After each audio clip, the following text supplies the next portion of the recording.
ASPCA helping Nye County Shelter with some 300 dogs rescued from abusive home. The Nye County Animal Shelter went from having more than 70 animals to roughly 370 animals in less than a week after the discovery of an Amargosa Valley home where dogs were being abused. On September 2nd, the American Society for the Prevention of Cruelty to Animals found multiple dead dogs buried on the property, according to forensic veterinarians. The forensic team is helping with necropsies on those animals to determine causes of death. A few days before, the Nye County Sheriff's Office was granted the authority to take the surviving 300 dogs to the shelter. To stay up to date with latest top stories, make sure to subscribe to this YouTube channel by clicking the button above this video. Housing was a challenge because the shelter was only built to hold 100 animals in the building, according to Tasha Crabtree, manager of the Nye County Animal Shelter.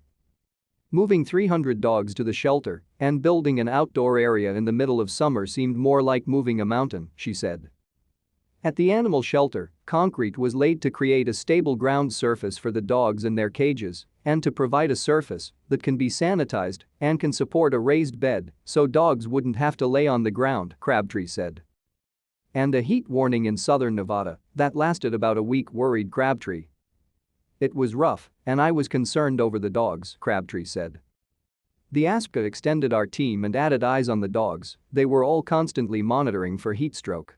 The dogs being kept outside because of shelter capacity restrictions were taken on ice walks, and sprinkler misting systems also helped keep them cool. It's hard for dogs, they aren't like humans, Crabtree said. They can only pant and sweat through their paws. But one thing Crabtree knew was they were going to need more veterinarians to care for all of the new dogs. The ASPCA stepped in, sending 29 responders to support this case on September 1st, according to Teresa Ladner, Senior Director of Investigations for the ASPCA. The organization is also helping with evidence collection, crime scene processing, legal aid and forensics exams, and medical and behavioral support for the dogs. Many of the dogs rescued in this case appeared to be emaciated and suffering from severe, untreated medical issues when removed from the property, Ladner said.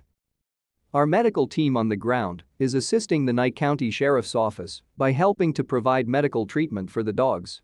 More than 75% of the dogs have received full veterinary examinations, Ladner said. Every dog has been assessed to address any immediate medical needs, while others also have received veterinary forensic exams to support the ongoing criminal investigation. We will remain on the ground for the foreseeable future to continue providing ongoing medical and behavioral care for the dogs, Ladner said. We will also continue to provide investigative and legal assistance remotely to further support the investigation and prosecution and to ensure the best legal outcome for these animals. The ASPCA hopes that many of the Caucasian shepherds will be adopted into new, loving homes once the lengthy investigations are over. Nearly 1,000 donations have been made on GoFundMe, generating over $67,000. It's amazing, $67,000 to me is a lot of money, Crabtree said. When you're talking about the grand scale of building a temporary emergency shelter, the money can disappear really fast. It's amazing how they're making a difference in this community.